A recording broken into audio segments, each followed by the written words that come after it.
want to thank everybody for joining. Um, this is our third roundabout. We had quite a few more register for this one, so I thought I'd just give a little quick overview of the intent here. So what the intent is I would go out and visit with people, and somebody would tell me about an issue they were having, and I would hear this. I heard the same thing maybe two counties over. And it's like, if you guys could just talk to each other, that would be good. Um, so the intent was to talk about some issues, have a topic, and um, try to encourage people to share their experiences, what's worked, what hasn't worked, if you have questions about that topic and that sort of thing. I understand that Zoom meetings, especially if it's a big group of people, it's harder, more intimidating for people to join in and talk. But that's the intent. Um, our wonderful Kara Cox, communications person, came up with the idea of this, the name for this as the Roundabout, to bring in that idea of transportation, but also more of a roundtable discussion. So today, David just muted or hit himself, but today we're going to talk about changes to the manual and uniform traffic control devices. I realize that you might have some questions, so that would be great. If not, I'm going to just kind of go over some of the highlights, at least, of some of the things that I pulled out. I will say that what I looked at was, I was looking at it from a city, county, local government perspective. I'm not going to be talking about changes to interstate guide signs, for example.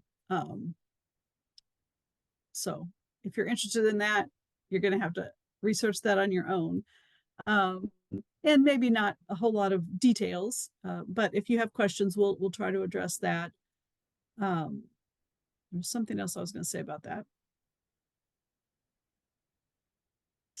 but I don't remember.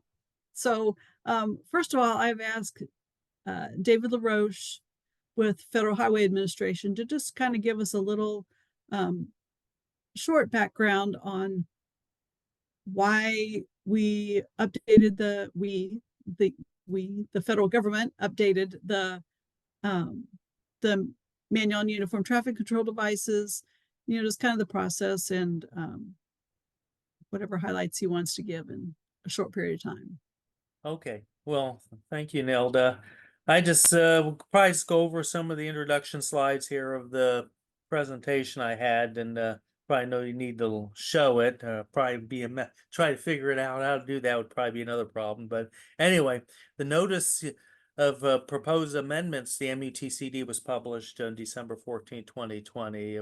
The docket closed 5 months later on May 14, 2021. More than 17,000 submissions were made.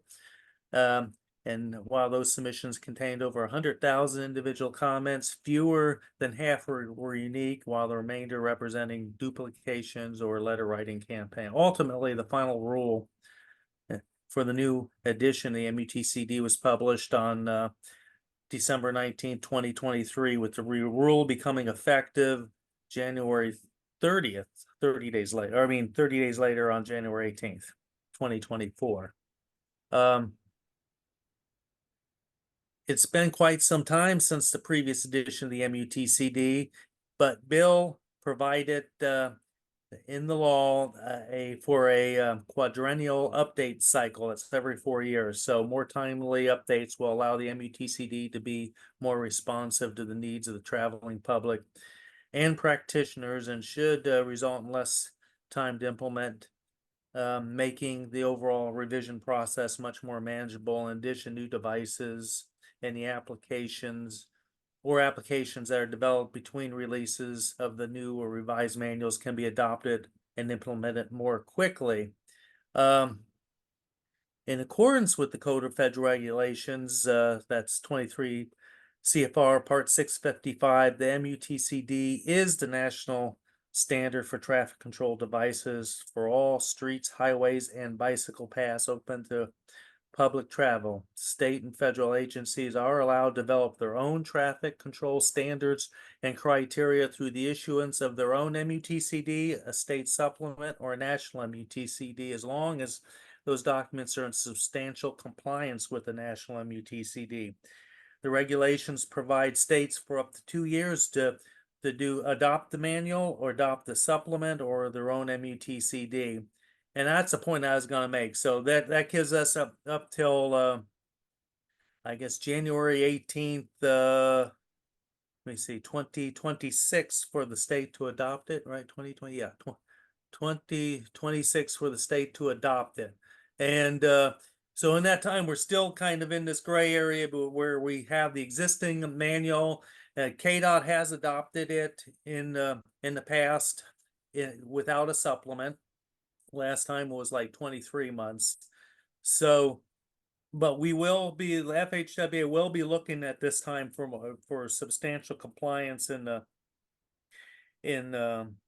like state manuals, like sign manuals, standards, specifications, to make sure those are in conformance. So something to think about. If there is something that you like in the new manual, FHWA doesn't have any problem in you moving ahead with it, but it becomes an issue for the lawyers to address. I know Jolene with KDOT probably would prefer that we follow the old manual until sometime they adopt it, but you could possibly come up with a policy or adopt it on a case by case basis, but doing so with full everybody understanding what you're doing. Interim approvals are terminated for anything that was adopted into the manual. So no longer need to maintain that list of locations where devices were previously implemented, such as one thing comes to mind is the rectangular rapid flashing beacons. Somebody was supposed to have a list of all those locations. I don't know who that person was, but they are no longer have to worry about doing that. The issue of accessibility is has been clouded for years, and at this point it may be slightly less clouded, but still clouded because as you know, PROAG was adopted in the about the same time as the MUTCD, but until the US DOJ adopts the MUTCD, it is not enforceable. And then once DOJ adopts it, then the Department of Transportation can adopt it. And then at that point, we can actually do rulemaking to address the what was in the PROAG, the differences in PROAG and what we adopted. So that will likely be the next update cycle in 4 years. So, but just keep those things in mind. And then there was some compliance states, not too many this time. There's about 6 of them, and I won't go over them. And I'll just stop there. I think that was just Okay. kind of the background. And I appreciate that. Yeah. One other thing I forgot what I was trying to remember, we do have a newsletter coming out here very soon. And I did write an article about changes to the MUTCD. So if we don't get everything covered today, which I'm sure we won't, the article maybe will address some of the issues too that we might have. So what I thought we'd do first is a few polls just to kind of see where everybody's at. And then hopefully that will help guide our discussion.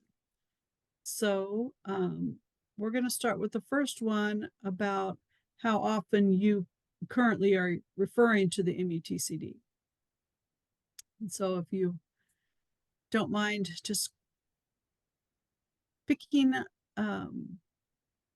a topic here or a answer?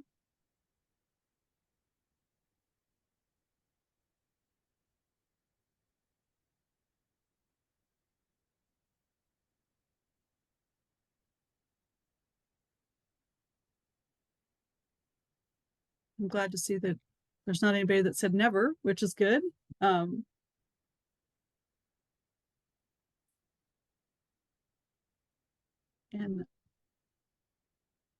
I would say that we can, let me see if I can do this. Let's see.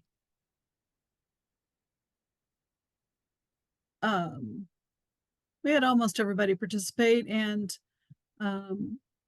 most people weekly or monthly, a few on either end, daily or yearly. So that's good to know. And then the next question is not a trick question, but it's whether or not you know how to access the MUTCD online. And part of this is I want to emphasize that the online version is the official version. We may have hard copies, and I personally like hard copies. I can find things a lot easier, but the official version is online because every once in a while they make some interim rulings or things, or I'm not sure what they call them, but I'm going to say interim, intermediate. And so the version that is official is the one that is online. So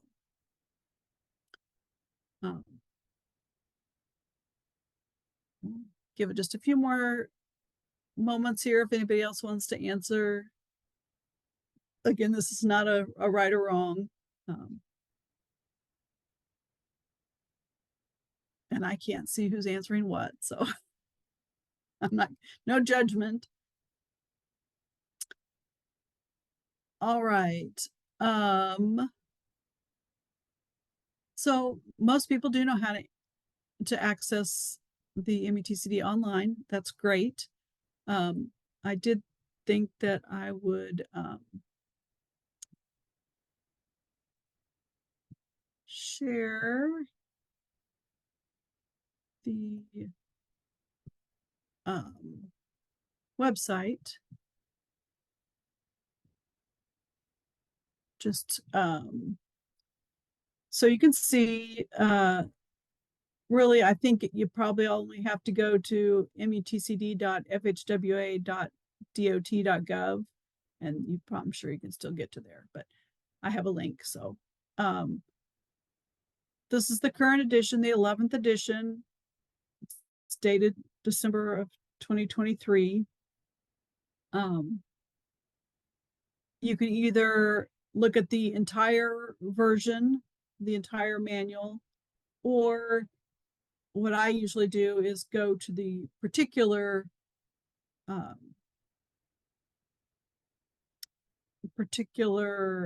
chapter that I'm interested in. Just kind of narrows it down a little bit. Eventually, there might be a PowerPoint on major changes.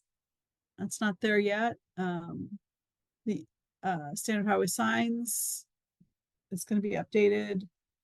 Errors, I haven't looked at the errors yet. I figure we'll just start with the main thing.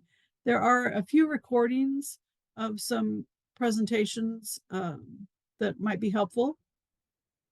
And then there's also a red line edition that started with the 2009 version and made the changes. So that's basically what I used to make these updates. But anyway, stop sharing now. All right. Nelda, one thing I might add, they could go to e-subscribe service and then sign up, and when you do that, you will get notification of any of the additions, like if they add those slide shows or any changes on the website, you'll be the first to be notified of official, rulings, standard highway sign manual, frequently asked questions, news feeds, MUTCD news feed. So that you may want to go and sign up for the e-subscribe so you can stay on top of that. Good recommendation. Okay, I'm going to start with just some overview type things, and then see what people are interested in, and we'll hit on those. And anytime anybody has a question, feel free to, I think you can raise your hand.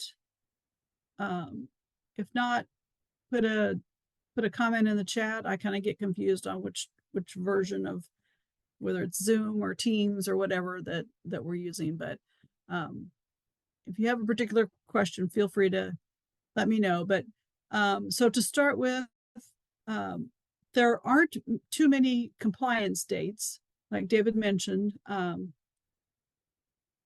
The main compliance dates that I could see were related to if you have a structure that has some sort of a restriction, a weight limit, or overhead clearance,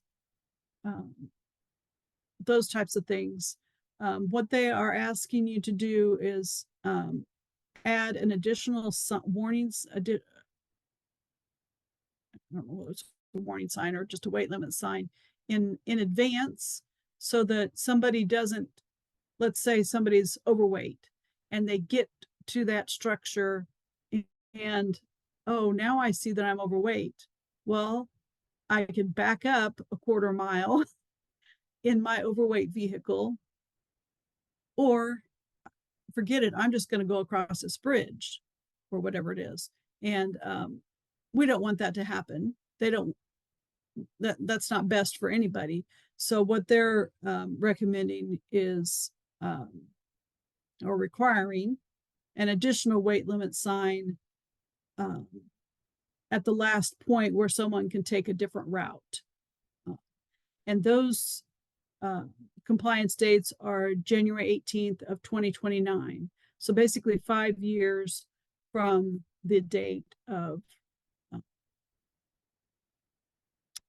when it was effective. So again, that's for weight limit, low clearance, and there's another one, high profile grade crossing. So that low ground clearance, kind of the same type of thing. And then there's another one that's more upcoming, is the maintaining minimum retroreflectivity. This is kind of a carryover, so it's really not new, but it's a requirement. It continues for implementation and continued use of a method that is designed to maintain retroreflectivity of pavement markings. If you look, so that compliance date is September 6th of 2026. If you look into it in more detail, this applies to routes with AADT of 6,000 vehicles per day or more, without some sort of lighting that would make retroreflectivity important. So, and it's not that you have to have the pavement marking be retroreflective by that date. It's you have to have a method to track or keep that those pavement markings in compliance by that date.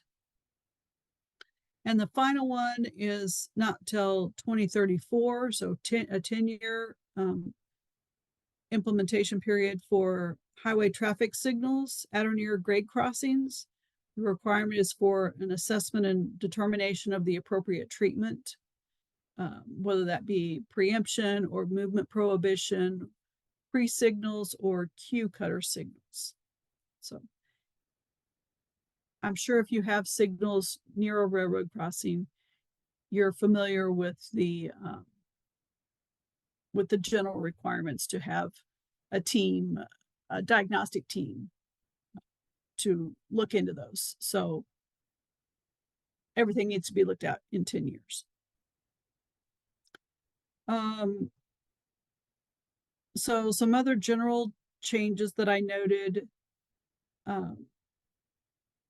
the provisions of the MUTCD are intended to be interpreted and applied by professional engineers or someone under the supervision of a professional engineer. There's a new part 5 that covers automated vehicles. The previous part 5 was on low volume roads, and what they did, they incorporated those provisions into the rest of the manual. You know, if it was related to signs, then those provisions for low volume roads were incorporated into the signing portion. If it's pavement markings, whatever, traffic control, whatever.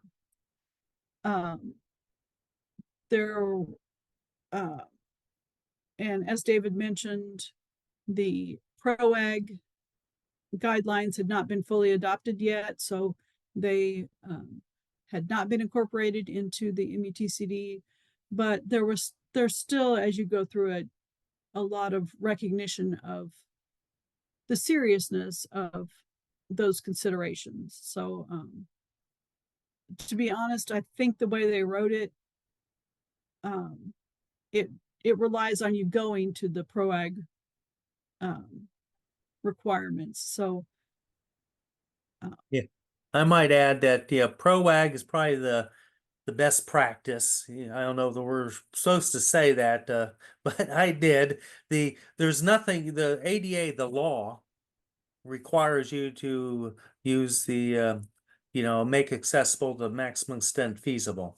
None of the other criteria, the ADAC criteria, does not tell you what to do within the right of way, but PROAG gives you guidance for what's in the public right of way. So if you're following PROAG, I think we feel you've met that standard.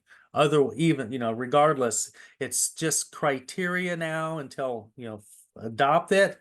But that's probably the best criteria we have, and would recommend that you follow that. sounds good. Okay, now we're going to do another poll. Quick one here on what you're interested in, because I want to make sure we cover especially the ones that are of interest to you. And you could pick more than one. I tried to list some of the major topics. And there, if you go on down, you can see there's also an option for if there's something else that you're interested in, please put that in the chat. But I want to try to cover as much as we can of the ones that most people are interested in. So.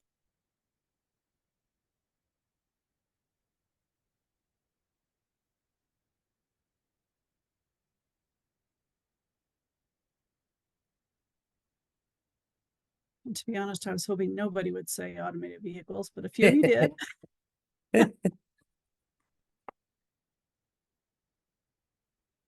The big thing there is that there is a new section on automated vehicles. To be honest, I didn't look into that very closely. Most of it is not shalls or shoulds. It's more if you are going to, here's what we recommend, just more for consistency and that sort of thing. So. What I guess we're saying on that is it adds a completely new part.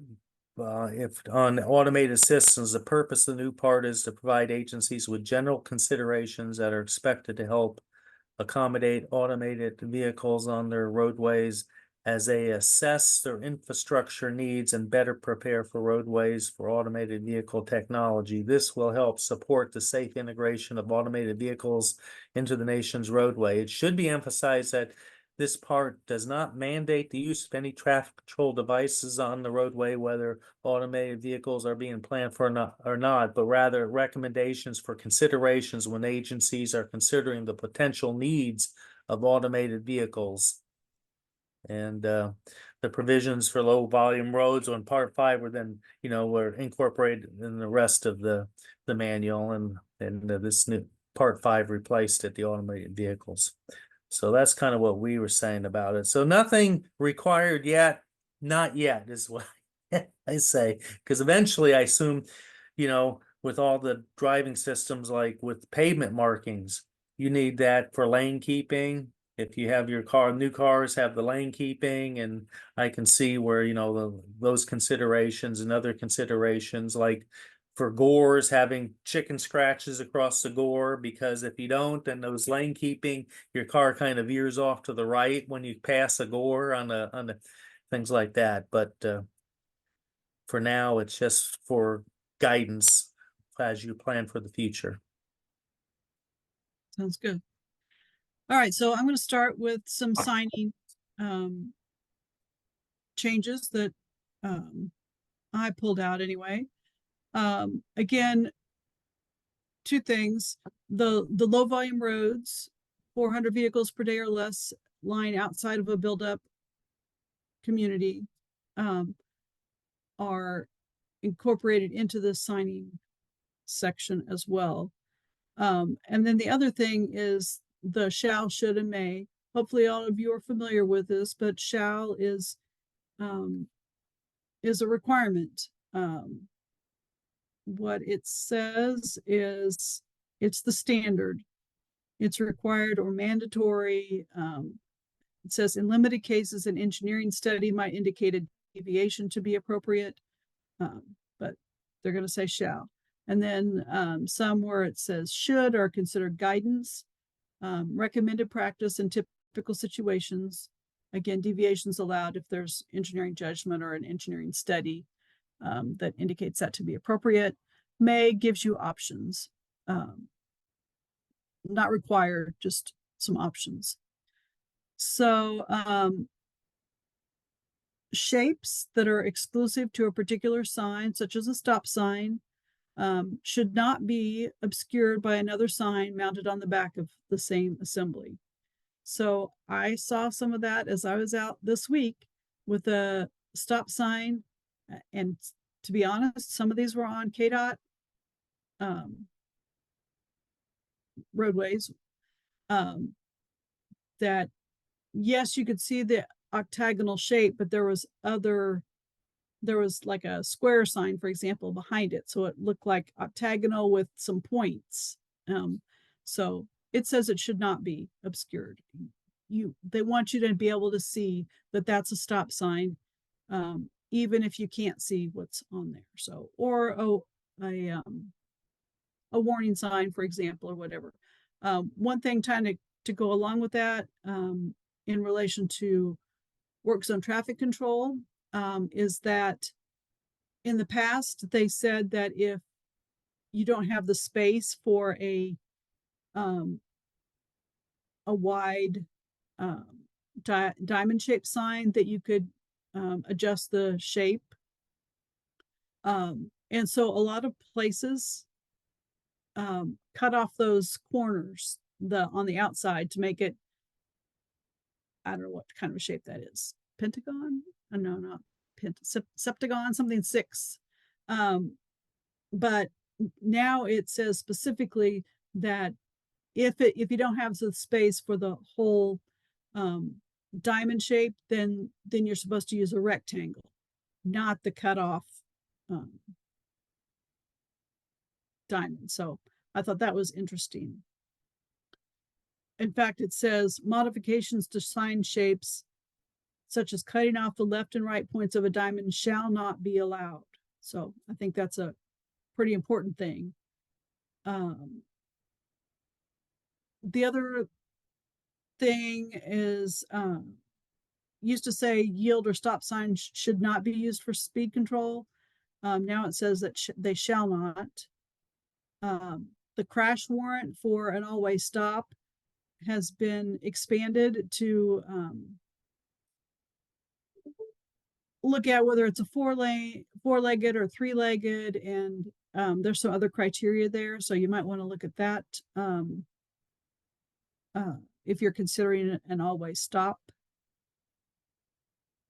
And then for what they're now calling traffic circles or circular intersections, they're not using the term roundabout specifically. So now the roundabout only refers to this webinar. But just I think they're trying to incorporate all types of circular intersections, not just roundabouts. Some of them are called neighborhood traffic circles, those sorts of things. But they did change some of the signing in relation to what you put like in the island or in the central island of those intersections. Instead of using the chevron shape, they're suggesting either there's a keep right with a diagonal arrow for a traffic circle, and I'm thinking there was something else, but I thought it was interesting. They're no longer using the black and white chevrons. We talked about the weight limit. They adjusted some of the locations for warning signs to be in agreement with AASHTO policy on stop conditions. The requirements for horizontal curve signing, whether that's advance warning or an advisory speed, or chevrons or large arrows, now takes into consideration the ADT and the type of roadway it is. And it's really more based on a speed differential instead of an exact speed. So in the past, 30 was kind of the cutoff. If it was 30 or less, you used a turn sign. If it was 35 or more, you used a curve. Now it's based on the speed differential. So look into that if you, because most agencies are going to have that situation. I'm not going to go into all those details because we don't really have time for that, but just know that it's there.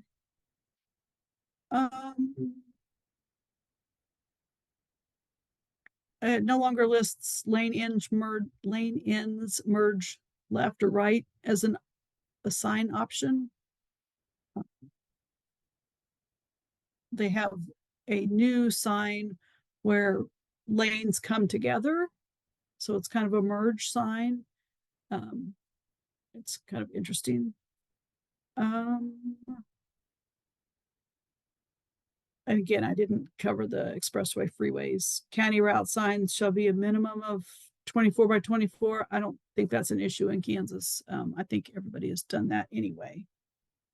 Let's see. The next most interesting topic was work zone traffic control. Let me get down to my notes on that. I made a note, and I think this was from the old part 5, that the temporary traffic control needs on low volume and special purpose roads will sometimes be minimal. And just a maintenance vehicle with warning flashers may be enough. Traffic control devices should provide information in usable formats for pedestrians with vision disabilities. Early coordination should occur with school officials if the work is going to have impact on picking up and dropping off school children.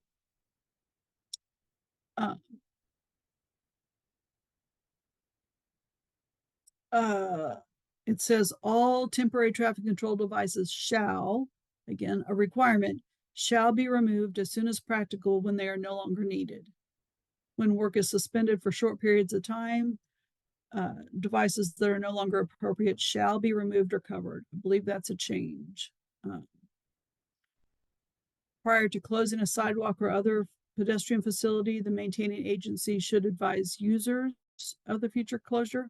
It doesn't provide details on how you're expected to do that, but it's not just the motoring public that we need to notify if we're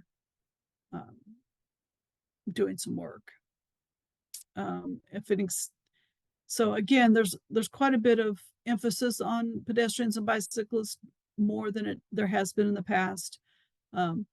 Even though there's not that pro-ag specifically, I think there's also the emphasis on providing that access for everyone. I thought this was kind of interesting. If an existing pedestrian route is impacted by short duration, short term work that where you have people out there working, they call them project personnel. You don't necessarily have to have a pedestrian detour. The people on the job can provide assistance to pedestrians to help them know how to get around the work safely. Actually, we had that happen as in our vulnerable road user road safety assessment training. We were walking and there was work going on the sidewalk, and I really was kind of testing him. How am I supposed to get around? And he stepped out and stopped the traffic, and I got around. So anyway, that's now an appropriate option. Much easier than signing a detour.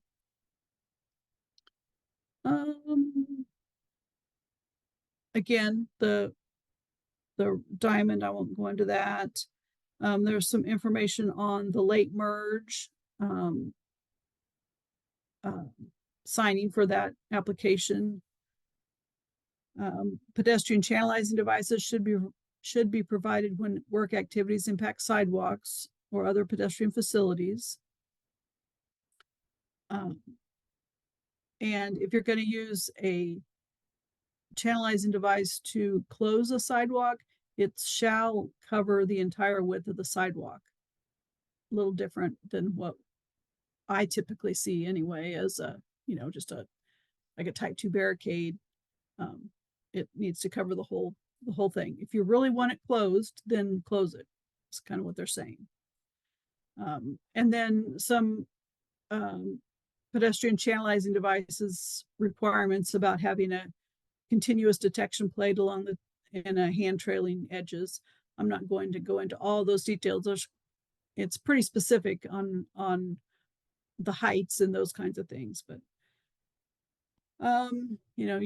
if you're going to have devices, pedestrian channelizing devices in series, you can only have a gap that's less than an inch. So some of those kinds of things. Again, I think I'll skip through that.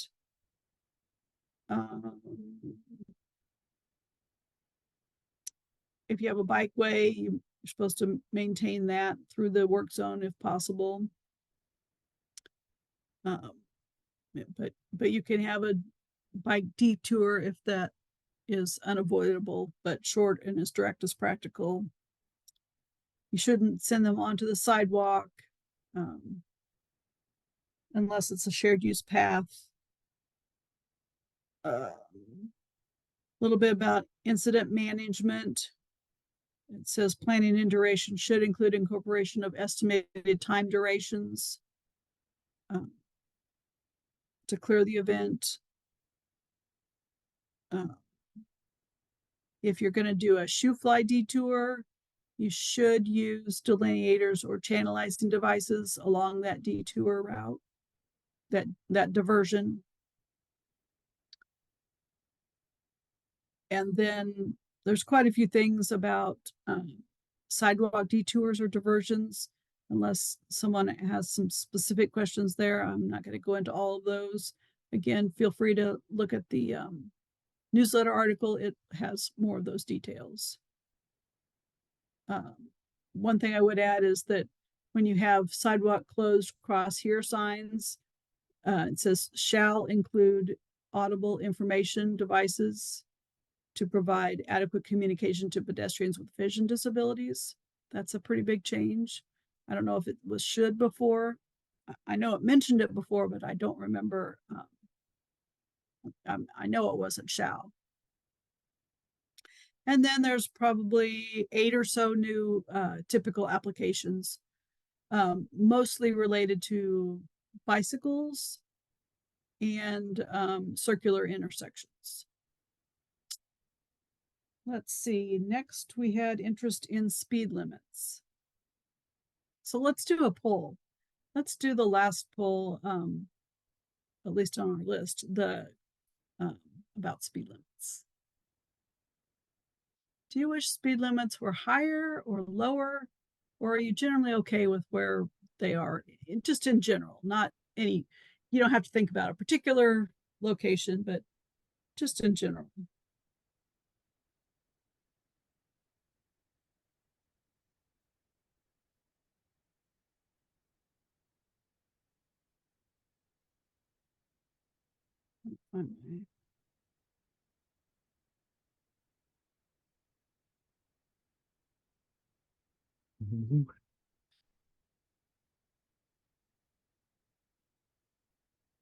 Okay, we don't have to spend a whole lot of time on that. I just thought that was kind of an interesting thing. If you So want, go ahead. yeah, if you want, I can give the company spiel on that after you to make your discussion. So let's see, it looks like some people want lower speed limits, a few want higher, most people think they're fine. Well, let me tell you. Well, I've got a few changes related to speed limits. For speed limit signs, speed zones shall only be established based on an engineering study performed in accordance with traffic engineering practices. That may have been there before, but the engineering study shall consider the roadway context. So it's different. You're going to have different considerations if you're in a rural area where no pedestrians or bicyclists are generally expected. Then you might be in a downtown area where there are people crossing all the time. You might have parked vehicles. So that context, and there's a wide range of contexts that both the MUTCD and I think the Green Book does now too, considers a lot of different types of contexts. But if you're doing a study, you need to consider the context. And they have a list of things that should be considered when you're doing a study, in addition to, I know they mentioned context earlier, but roadway environment, again, functional classification, public transit volume, parking practices, ped bike facilities and activities, roadway characteristics such as lane width, shoulder condition, grade, median, sight distance, those types of things. The geographic context, such as, again, urban, rural, non-urbanized rural area or suburban, and multimodal trip generation. Reported crash experience for at least a 12-month period. The speed distribution, including pace, median, and 85th percentile. And we'll get to that in just a minute. And a review of past speed studies to see if there's any kind of a trend in operating speeds. So speaking of the 85th percentile, when I started at KDOT many years ago, back in the 80s, it was basically the 85th percentile. Didn't matter the context. If there were crashes, we would consider it, but I don't know that it ever really affected us setting a speed limit. Generally, if it was the 85th, we were going to go either a little bit below the 85th or a little bit above, wherever that seemed to fit most, which did not make anybody happy. It didn't make anybody feel like that we cared. Because that's really what the MUTCD said, was you need to follow the 85th percentile. Now especially with more pedestrians and bicyclists, that was a question that I probably won't get to, but one of the questions I was going to ask is, do you have more or less or about the same number of pedestrians and bicyclists in your area than you did, say, 5 years ago. I think most people would say that there are more. And because of those kinds of things, the MUTCD recognizes that for them to be safer, you need to have time to see them. So you need to be going a little slower than what you might have think as the 85th percentile. And that if they are hit at really anything over like 20 miles an hour, they're going to have some serious injuries. So what it says is when the 85th percentile is appreciably greater than the posted speed limit and the roadway context does not support setting a higher speed limit, the engineering study should consider whether changes to geometric features, enforcement, or other speed reduction countermeasures might improve compliance with the posted speed limit. And the similar approach should also be used if the results of a past speed study indicates that the 85th percentile just keeps getting higher and higher. It says that on urban and suburban arterials and on rural arterials that serve as main streets through developed areas of communities, the 85th percentile should not be used to set speed limits without consideration of all those other factors. So not only are they saying it's not the most important, it says that you shouldn't consider that as what you set the 85th percentile on without considering all those others. So it's pretty significant change in my book. But for the rural areas, it's still recommending 80 speed limit within 85th percentile. Yeah. 5 miles an hour, the 85th percentile. And I think that's, I mean, just my opinion. This is not a change to the MUTCD, but I don't like encouraging people to disobey the speed limit. And I think in a rural area when there's no reason to have a really low speed limit, when we set a low speed limit, it encourages people to disobey the law. And so I like that what they're saying, even in an urban area, is yes, you don't necessarily want to set it at 85th, but you should think about, are there other ways other than a sign that has a lower number on it to get people to slow down?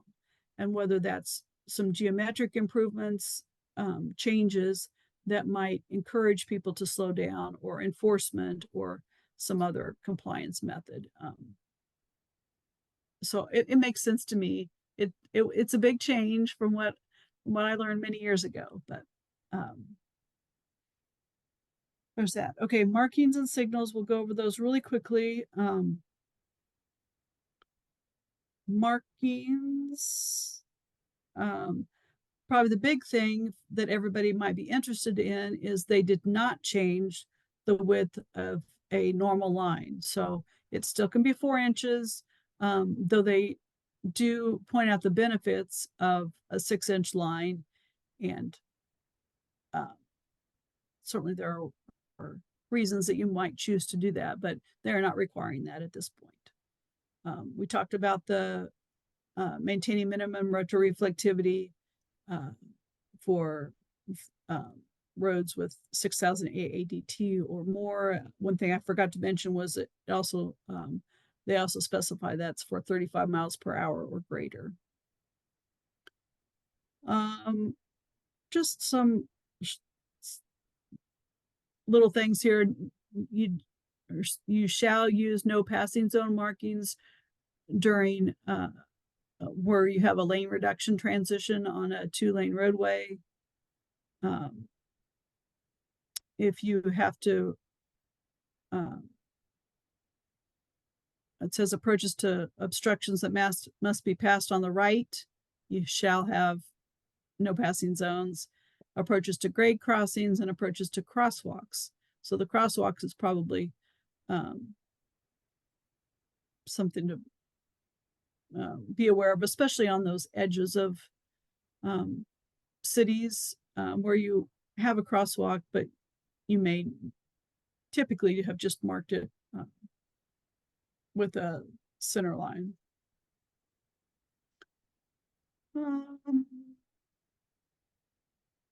Let's see what else would be important.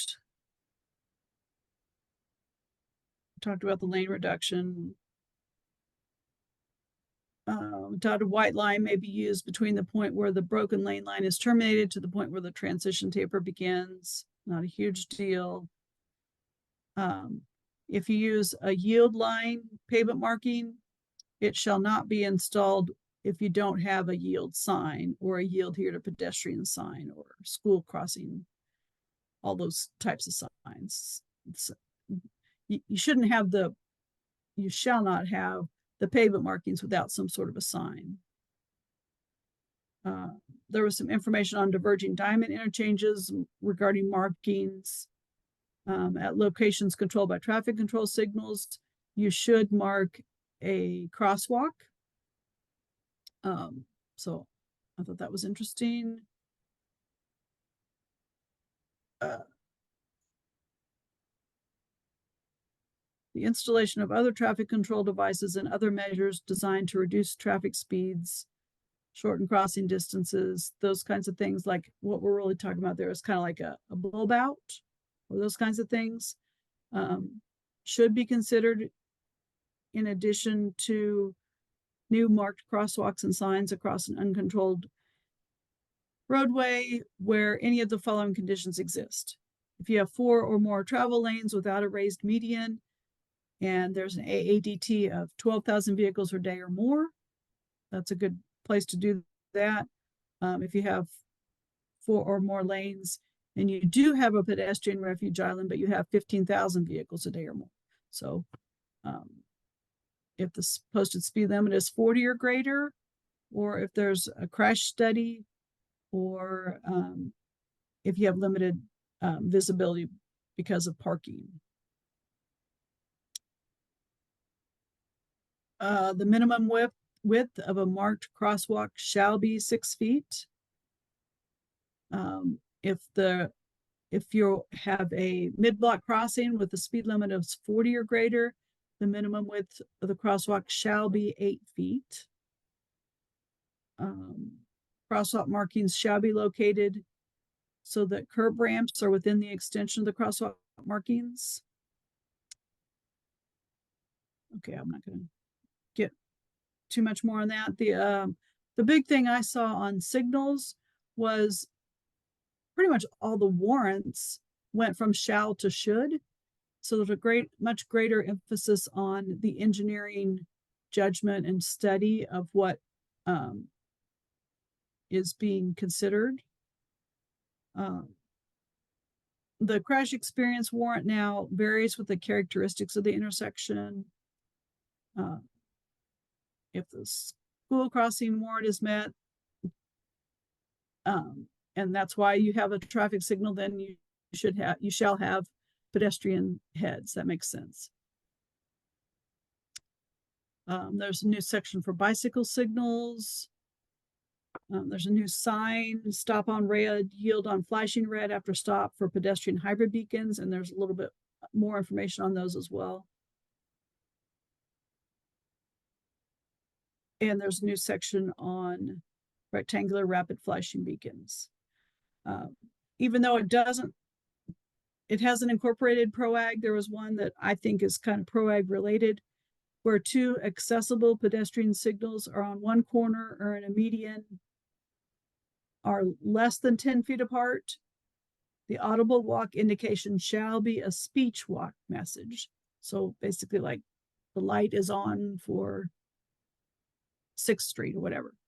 In all other cases, including mid-block crossings, if there's only one pedestrian signal, or if those signals are separated by more than 10 feet, the audible walk indication shall be a percussive tone.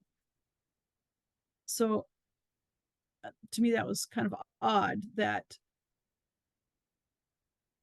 there's that 10-foot difference. If it's less than 10 feet, it shall be words. If it's more than 10 feet, it shall be a percussive tone.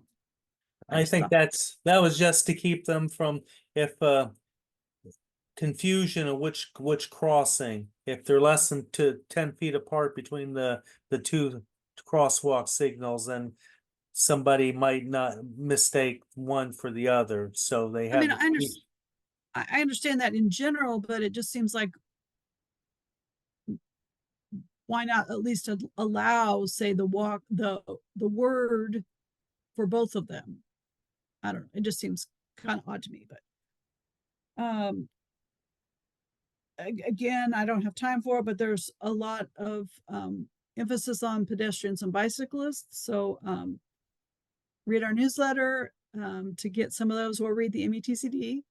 And if you're interested in automated vehicles, again, it's mostly more guidance of what you could do. Maybe it's not even considered guidance. That would be a should thing. I think it's more just information on best practices. All right, that was a quick overview. I didn't see any questions. If you have questions, feel free to email me or give me a call. Email is probably easier, but next month, or not next month, in August, we will be meeting on the 9th at 11 o'clock that Friday. And as requested earlier, our topic will be on pipes. I've talked to Dan Wadley with KDOT. He's going to provide some information. And then beyond that, I'd be interested to hear more of what you are interested in hearing about. Kind of like to plan ahead of what our next topics are going to be. We always come up with something, but I knew this one, there wasn't going to be a whole lot of discussion about this topic, but I really do hope that in the future we can have more interaction with all of you. And I appreciate everybody coming. I will let you go to lunch. Thanks, everybody.